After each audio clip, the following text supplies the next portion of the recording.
사도행전 6장. 그때의 제자가 더 많아졌는데 헬라파 유대인들이 자기의 과부들이 매일의 구제에 빠짐으로 히브리파 사람을 원망하니 12사도가 모든 제자를 불러 이르되 우리가 하나님의 말씀을 제쳐놓고 접대를 일삼는 것이 마땅하지 아니하니 형제들아 너희 가운데서 성령과 지혜가 충만하여 칭찬받는 사람 7을 택하라. 우리가 이 일을 그들에게 맡기고 우리는 오로지 기도하는 일과 말씀 사역에 힘쓰리라 하니 온 무리가 이 말을 기뻐하여 믿음과 성령이 충만한 사람 스데반과 또 빌립과 브로고로와 니가노르와 디몬과 바메나와 유대교에 입교했던 안디옥 사람 니골라를 택하여 사도들 앞에 세우니 사도들이 기도하고 그들에게 안수하니라. 하나님의 말씀이 점점 왕성하여 예루살렘에 있는 제자의 수가 더 심히 많아지고 허다한 제사장의 무리도 이 도에 복종하니라. 좋은 날입니다. 성령님께서 오늘도 여러분의 심령 가운데 깊은 평안과 큰 확신 주시기를 주님의 이름으로 축복하여 드립니다. 우리가 하나님의 말씀을 연구하는 이유는 하나님이 주시는 삶의 기준을 바로 알고 또 삶의 방향성을 분명히 하기 위해서입니다. 왜 제가 이 강해의 서두에 깊은 평안과 큰 확신을 말씀하는지 아십니까? 왜냐하면 하나님의 말씀을 연구할 때마다 매일매일의 그 말씀은 우리의 삶의 기준을 분명하게 뿌리내려주고 우리 삶의 방향성이 흔들리지 않게 잡아주기 때문이지요. 그래서 매일 말씀을 상고하는 것은 하나님의 계시적 음성을 듣는 것입니다. 어떤 계시적 음성입니까?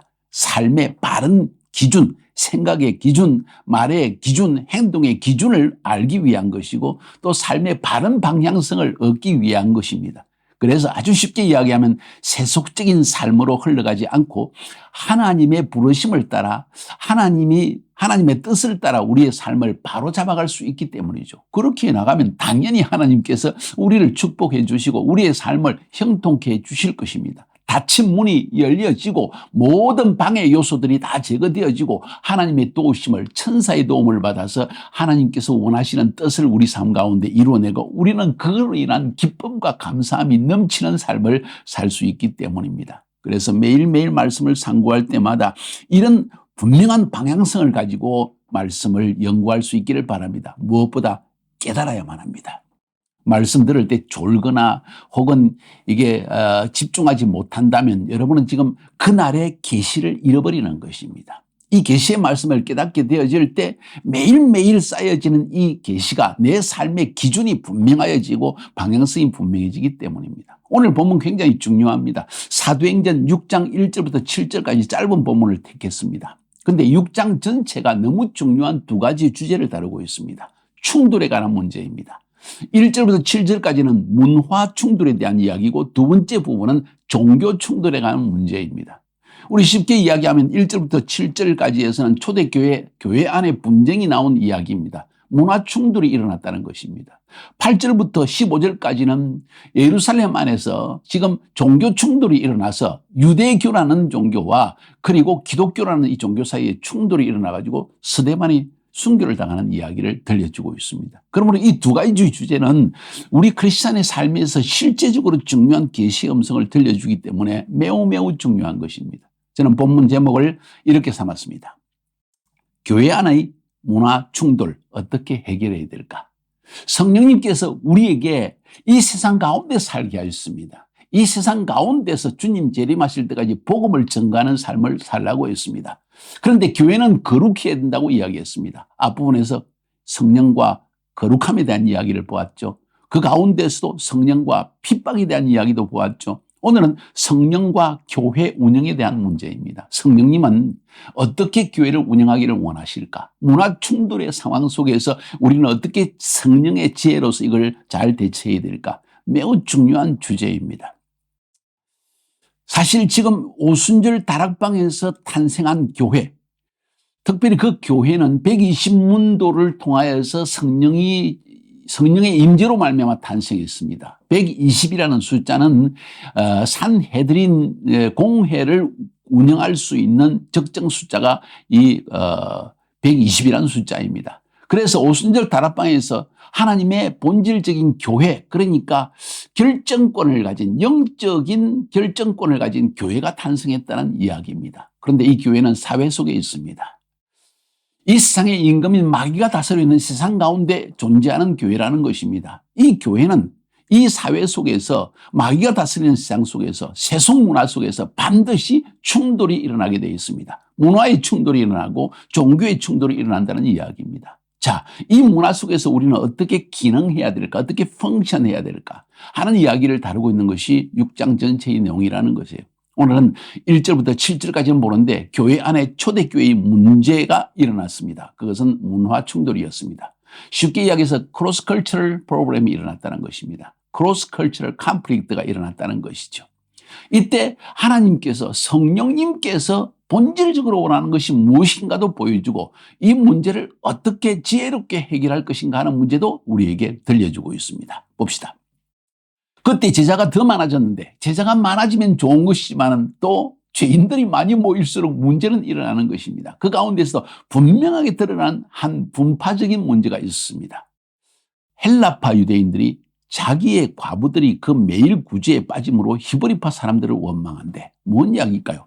헬라파 유대인, 히브리파 유대인, 이게 무슨 이야기인가? 그 당시의 문화적 상황을 볼 수 있어야 되고, 구제 때문에 원망하게 되었다. 이 구제는 뭔가? 앞에서 본 것처럼 바나바라는 사람이, 그죠?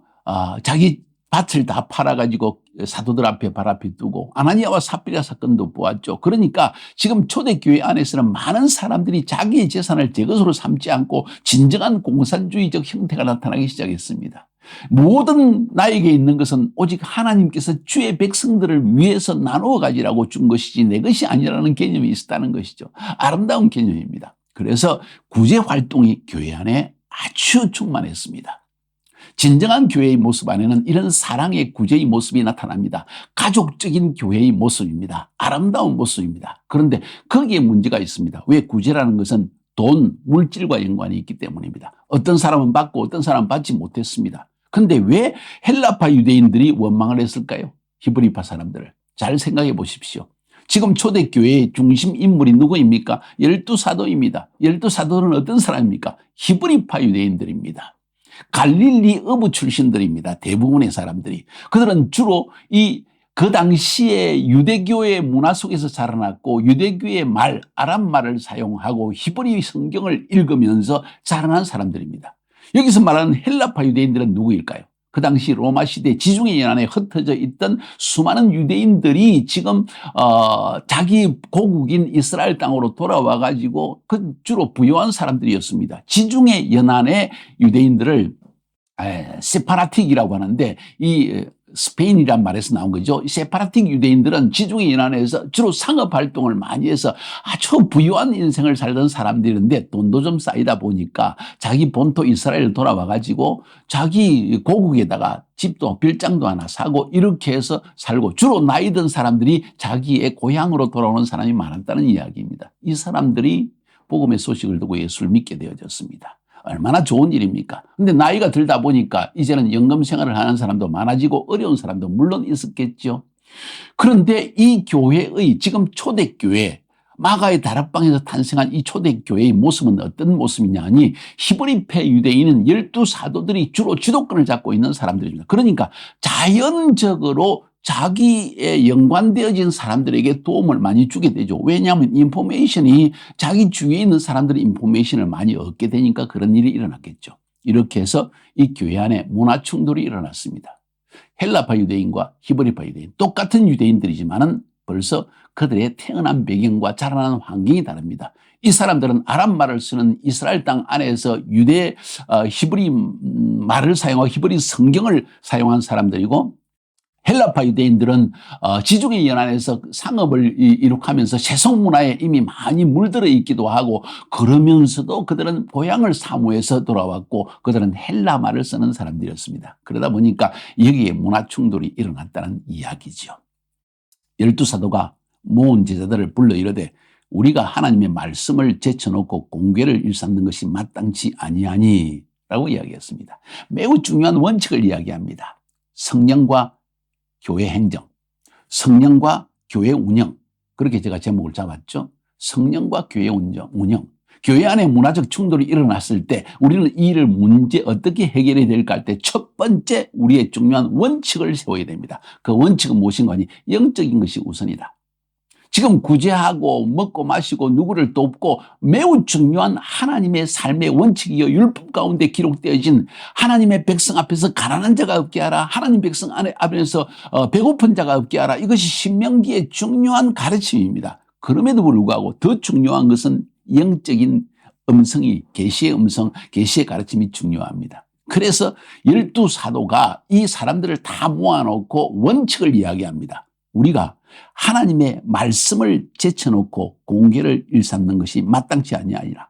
사실에 보니까 우리는 기도하는 것과 말씀 전하는 것을 전무하리라. 뭔 이야기입니까? 교회 안에 행정적인 문제도 있고 많은 사람들 사이에 분쟁을 해결할 문제도 있고 여러 가지 또 관청을 찾아가서 서류 문제를 해야 될 일도 있고 교회 건축을 위해서 또 헌금을 모으는 일도 있고 여러 가지 문제들이 있지만은 그보다 더 중요한 것이 무엇이냐? 하나님의 말씀을 전한 자로 부름받은 사도들의 가장 중요한 핵심은 말씀과 기도에 전무하는 것이라는 거예요. 오늘날 참 안타까운 것은 교회 안에서 목회를 하는 목사님들이나 혹은 전도사님들 혹은 그 이외에도 선교사님들 모두 복음의 말씀을 전가해서 영혼을 구원하라고 부름받은 사람들인데 어찌 보면 이 본업적인 것을 내려놓고 그 이외에 행정적인 것 서류하러 다니고 이런 일에 온 신경을 쓰다가 영적으로 무뎌져서 하나님의 말씀을 전할 때는 이 기름 부음도 없고 계시의 영도 없는 이런 사람들을 보게 됩니다.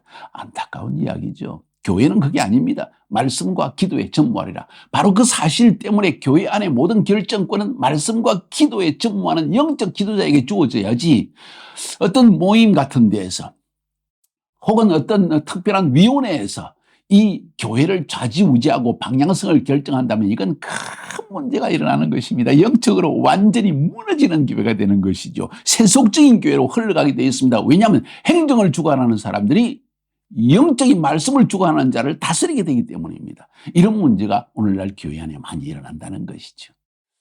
그래서 오늘 12사도가 교회 안에 문화 충돌이 일어났을 때 교회의 행정적인 문제, 운영의 문제가 일어났을 때 가장 중요한 원칙을 이야기합니다. 우리가 하나님의 말씀을 제쳐놓고 공개를 일삼는 것이 마땅치 아니하니 4절에 우리는 기도하는 것과 말씀 전하는 것을 전무하리라.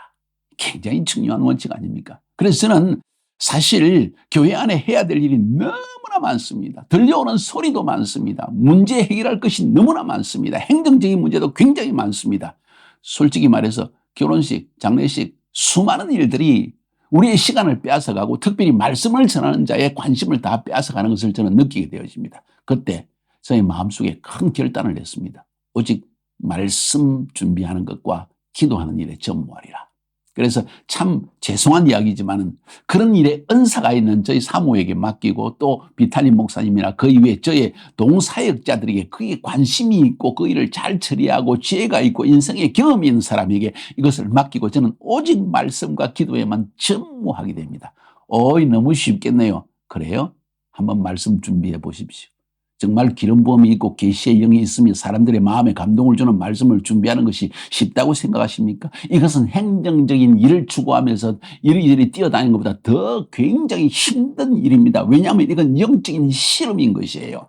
영적으로 하나님의 계시의 영을 뽑아내는 것, 그것도 사단이 방해하는 영적 전쟁의 상황 속에서 말씀을 뽑아내는 것이 얼마나 어려운지 아십니까? 기도하지 않는 자는, 게으른 자는 이 일을 할 수가 없는 것입니다. 그래서 저는 열이 38도 40도가 올라가도 혹은 몸이 피곤해도 어떤 상황에도 오전 중에 앉아서 매일 말씀을 준비하고 기도하면서 이 일을 전무하고 있는 것입니다. 원칙입니다. 교회와 성령님과 교회 운영 원칙은 말씀과 기도에 전무하는 자가 있어야만 한다 하는 사실을 전하는 것이죠. 그러면서 그렇다면 그 나머지 일든 행정적인 일, 운영의 문제, 구제의 문제, 교회 건축의 문제, 헌금의 문제 어떻게 처리해야 될까요? 3절에서 형제들아 너희 가운데서 성령과 지혜가 충만하여 칭찬 듣는 사람 7을 택하라. 우리가 이 일을 저에게 맡기리라. 뭔 이야기입니까? 여기서 중요한 원칙을 또 이야기합니다. 물론 구제의 일, 운영의 일들 탤런트가 있는 사람에게 맡기면 되겠죠. 어쩌면 세상 가운데서 경영학에 박사학위를 받은 사람을 불러가지고 할 수도 있겠죠. 그런데 그렇게 하지 않고 그 안에도 원칙이 있습니다. 성령과 지혜가 충만하여 칭찬받는 사람. 두 가지입니다. 영적으로 성령으로 충만하고 지혜가 충만한 사람. 하나님의 지혜가 성령으로 말미암아 충만한 사람. 그리고 사람들의 칭찬을 받는 사람. 사람들에게 인정받는 사람. 매우 중요한 이야기죠. 물론 믿는 사람 가운데입니다. 성가대를 하거나 혹은 워십팀을 만들어내거나 교회 운영을 하거나 혹은 교회 안에서 이 회계장부를 처리하는 사람을 얻을 때 잘못 생각하면 전문가를 부르자 해서 믿지 않는 사람을 세우면 벌써 영적인 기준이 틀리기 때문에 굉장히 큰 문제가 또 다른 문화 충돌의 문제가 일어날 수 있다는 것을 기억할 필요가 있습니다. 그래서 성령과 지혜가 충만하여 칭찬받는 사람 7을 택하라. 사도들이 직접 택하지 않고 그들 지도자들에게 맡겼습니다. 7명을 한번 택해봐라. 그랬더니 온 무리가 이 말을 기뻐하여 온 무리가 택했다는 겁니다. 온 회중이 이 일을 기뻐하여 믿음과 성령이 충만한 사람 스데반과 빌립과 브로고로와 니가노르와 디몬과 바메나와 유대교에 입고한 안디옥 사람 니골라 심지어 이방인까지 세웠다는 거죠. 사도들 앞에 세우니 사도들이 기도하고 그들에게 안수해요. 사도들의 역할은 말씀과 기도요. 또 기도로서 그들에게 이 일을 할 수 있도록 맡기는 것입니다. 사도들이 기도하고 그들에게 안수했다는 이야기는 사도들이 이 교회의 영적인 인도자가 되었다는 이야기입니다. 행정을 담당하는 자가 지도자가 아니라는 것이죠.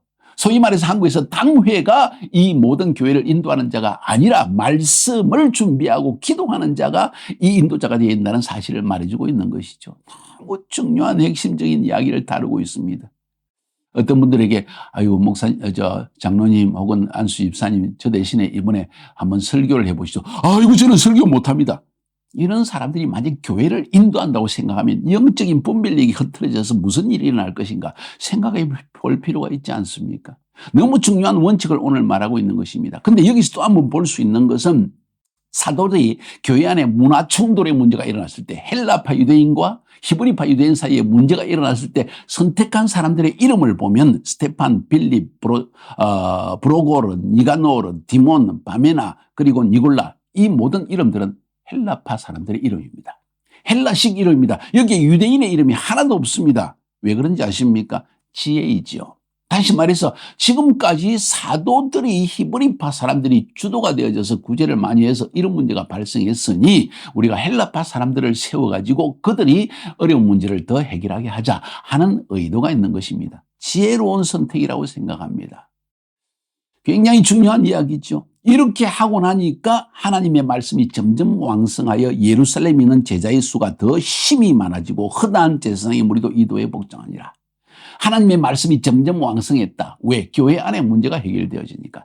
대부분의 어떤 회사나 혹은 어떤 팀에 문제가 생기는 것은 그 팀 안에, 그 회사 안에, 그 교회 안에, 가정 안에 문제가 있기 때문에 하나님의 은혜가 형통함이 나타나지 않는 것이죠. 그런데 교회 안에 이 문화 충돌의 문제를 해결하고 나니까 하나님의 말씀이 점점 왕성해졌다고 성경은 말하고 있습니다. 예루살렘 안에 제자의 수가 더 많아졌더라. 여기서 믿는 사람이 숫자가 많은 것이 아니라 제자의 수가 많아졌다. 다시 말해서 이런 원칙을 따라서 훈련받은 사람들이 많아졌다는 이야기를 하고 있는 거예요. 허다한 제사장의 무리, 다시 말해서 오랫동안 유다이즘의 이 전통과 문화 속에 빠져있던 사람들조차도 이 도, 그리스도의 도, 복음의 도, 하나님 나라의 도에 복종하기 시작하더라. 교회 안의 문제 해결하는 것은 굉장히 중요합니다. 그러나 원칙이 있어야 된다는 걸 이야기하죠. 오늘 여기에서 헬라파 유대인 그리고 히브리파 유대인의 표현을 쓰자면 이렇게 한번 생각해 봅시다. 히브리파 유대인, 헬라파 유대인, 좀 더 멀리 이방인들. 자, 이렇게 하면 앞에서 언급한 거 기억하시나요? 이 원전도라는 것은 히브리파 유대인이 히브리파 유대인에게 전도하는 것입니다. 헬라파 유대인은 이 두 전도입니다. 히브리파 유대인이 헬라파 유대인에게 전도하는 것이죠. 이 두 전도입니다. 같은 민족이지만 문화가 틀리기 때문에 충돌이 일어날 수 있는 상황이 있기 때문에 더 미묘하고 힘든 전도 상황이라는 거죠. 그런데 지금 이방인에까지 넘어가면 이거는 이 쓰리 전도입니다. 같은 유대인이 아닙니다. 벌써 이방 문화가 있습니다. 그리고 말이 틀립니다. 그런데 이방인에게 복음을 전한다. 이건 이 쓰리 전도라는 거죠. 지금 이런 문제가 교회 안에 일어날 수 있다는 것입니다. 이 원, 이 투, 이 쓰리 사례, 이 문화 간에 서로 다른 문화 간에 충돌이 일어날 때 우리는 성령님의 지혜가 필요합니다. 성령님만이 다양한 문화 속에 뿌리 박혀져 있는 인처럼 박혀져 있는 어떤 습관과 문화적인 이야기를 알고 계시고 거기에 대한 지혜를 우리에게 준다는 이야기죠. 복음을 전가할 때 쉬운 것 아닙니다. 예수만 믿으면 되지 뭐 하나님이 다 인도하시겠죠. 아주 쉬운 이야기지만은 그러나 우리가 깨어서 기도할 때만 성령님의 그 지혜를 얻을 수 있고 인도하심을 받아 기름 부음 가운데 말씀을 전가하고 심지어 말씀을 전하는 똑같은 본문의 말씀이랄지라도 이 민족에게 어떤 부분이 더 강조해야 되는 것을 알 수 있게 하는 것은 성령님이라는 거죠. 그래서 오늘 본문 말씀의 제목은 제가 어떻게 정했나요? 교회 안에 문화 충돌 어떻게 해결해야 될까? 자, 성령과 교회 운영. 교회 운영의 가장 큰 문제는 문화의 충돌의 문제였다 하는 것을 살펴보았습니다.